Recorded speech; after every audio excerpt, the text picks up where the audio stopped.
Hello, everybody, and welcome to Teen Mom Shade Room. Now, a lot of people were saying that I should do reviews. I'm like, no, because my mouth get reckless sometimes, and I'm liable to say anything, and I don't look too sweet now because I kind of feel very passionate about my show. I own a Shade Room page about it, so I'm like, I don't know, but I'm like, okay, I'll just try one episode, and if y'all like it, I'll continue. So okay, so it opens up with Dr. Drew sitting down with Leah and Kail. And he's like, yeah, tell us about this unprotected sex with Leah's sister. Like, right off the gate, tell us about your Costa Rican trip and how Leah's sister was having sex. And I'm just like, okay, I see where this is going. So they're sitting down on the couch, and really nothing is talked about except Leah's unprotected sex with somebody named Roya from Costa Rica. So they're talking about it, and they're like, are you guys surprised? And they're like, no, because she woke up one morning with a whole bunch of hickeys all over her and said she needed help to cover them up. So we kind of knew that she was having unprotected sex. So Drew's like, okay, well, you've been on this show for 10 plus years. Don't you think that some advice to her would have been not to do it? And they was like, well, we try to tell her don't do it. I'm like, okay. So then they move on to the Mexico trip, because if you guys remember, Leah and Kail have taken quite a few trips together this year alone. So they move on to the Mexico trip, and then once again, Kail tries to get everybody to believe that Chris is this amazing person. But we don't know because we will never see Chris. So, I mean, I know, but he's a friend to the page. So they're going on about Chris and how they were so surprised that Chris showed up, and he was wonderful with the girls, and he took them to the beach and all this and the third. And it's been the same thing that we've heard all seasons. Chris is so good with kids. Chris loves my kids. Chris loves kids, period. But we'll never see Chris, so I don't know why we keep talking about him. Moving on.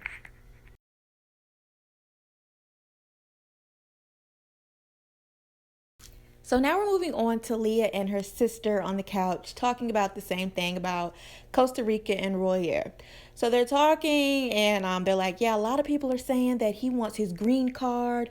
That's why he knocked me up, but he didn't mean to. And they start talking about that night, and she's like, I told him not to use a condom, but I don't remember even saying that. On and on, still talking about unprotected sex, while Nessa and Dr. Drew are laughing at them, literally laughing at them.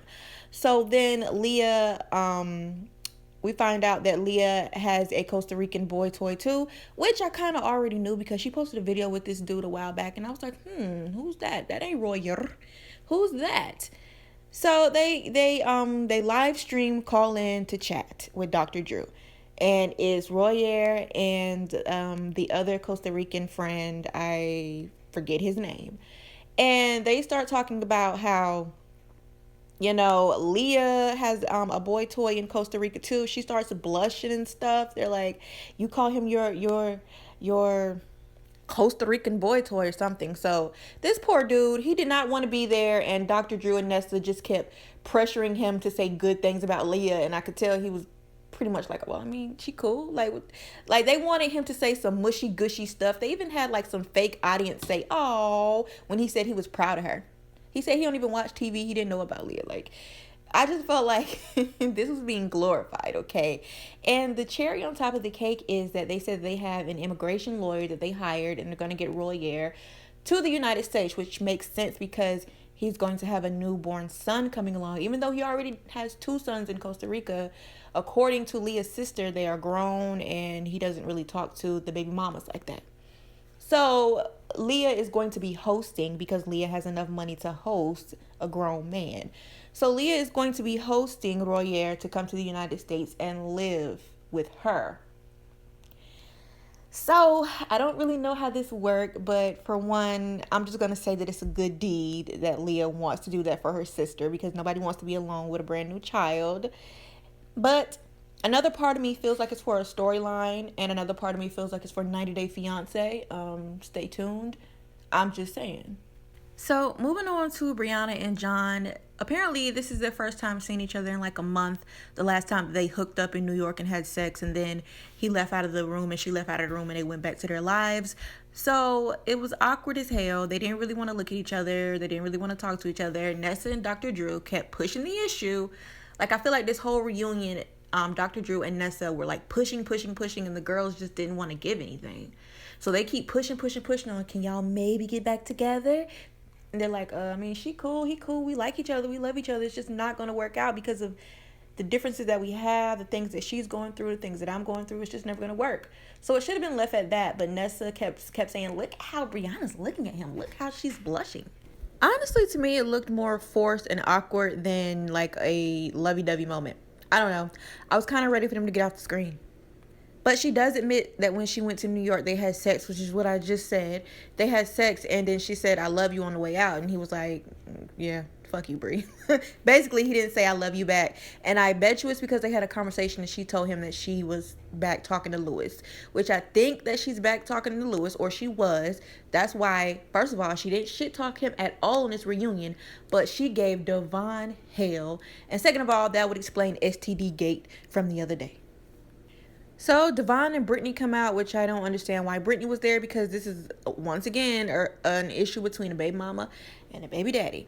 So she goes in, talk about how she doesn't like Devon and how he hasn't seen Nova in 2 weeks. He doesn't see Nova every day, so it's a problem. He's like, well, I don't live with her. Yeah, I would love to live with her, but I don't. So how can I see her every day? Because I don't have a car. Devon has been saying for like 3 or 4 years now that when I get my car, it's gonna change. When I get my car, it's gonna change. I'm like, you ain't got even a piece of a car by now with these MTV checks. I'm just like, I'm not getting it, because I read an article that said that the dads get paid just as much as the moms. And if that's true, come on now, make some shake, for your daughter. But I don't know these people's personal life.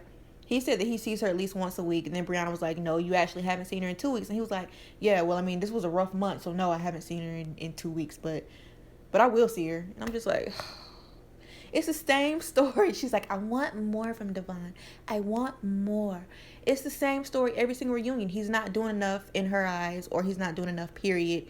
He comes out and says, well, I just do what I can, and I don't have a car, or I don't have a job, or this month was rough, or this month was rough.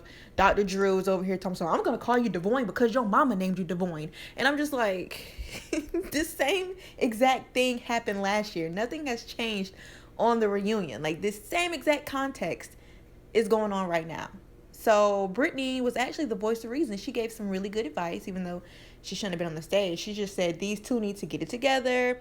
They've been going back and forth for years. Brianna needs to stop being so damn mean to her baby daddies. They need to go to therapy. Like, she gave better advice than Dr. Drew has given in 3 years. The only thing that really Dr. Drew has come to the conclusion of is that Devon's real name is Devoyne. Please stop saying that. Moving on. So then we switch it up to Jade, and she's with her mom and her grandma, and they're real cute on the couch, and they're saying this is their first time in a big city and how they are so amazed. Her grandma's like, I can just sit and people watch all day. And then they start talking about everything that happened during the season, and they're like, yeah, it's different from when you're at home watching it, but we actually live it. And then they start talking about Jade's mom addiction. And the grandma was like, no, but she's been doing really well. She's been doing good. She's been working me at the store. Everybody loves her. She's a great person, blah, blah, blah. So tell me why they're having a good moment, right? They're like, yeah, my mom, she's really healthy now. And Dr. Drew's like, yeah, but you need treatment. Like, literally, she checked Dr. Drew and she was like, listen, I'm not like that all the time. Everybody slips up. Some people have their moments. I don't think that you should diagnose me on this stage, okay? And he definitely did diagnose her, because he was like, you need to take something. I forgot the name. It was like TBC or something. He was like, TBC works really good. Whatever that is. So she gets pissed off. She's like, y'all need to lay off me a little bit, okay? Now, y'all know Dr. Drew will diagnose somebody in a second, okay? After that episode of Devon being too drunk around Nova, he told Devon that he immediately needed to go check himself into a psych ward. So he will definitely tell you that you need to go get some help, okay? So Jade's mom just won't have it, and she stormed off the stage. Now, one thing about this that I just thought was like hilarious, and like it made me nervous. Like, my anxiety was going everywhere the way that she kept moving on the couch. I'm like, you gotta stop moving. Like, she was so uncomfortable, like, and moving. I'm just like, you gotta stop moving, because you're triggering my anxiety right now, because it's so cringy the way she was just moving in those noises in the like mic. I was like, yo, stop.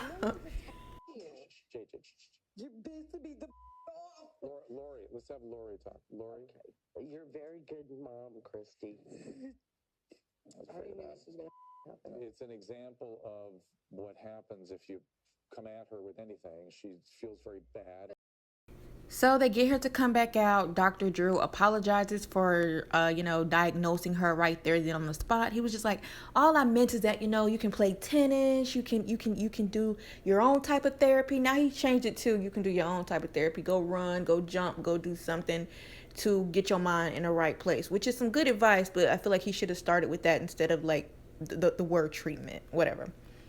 So then they bring Sean out, and so everybody is now on the couch, pretty much stroking Jade's mom ego because she's still pretty much upset. And she still ain't taking no bullshit, and she's like, "But hey, don't come at me that hard." Like she's still very, very defensive as they're stroking her ego. So Dr. Drew is like, you know what?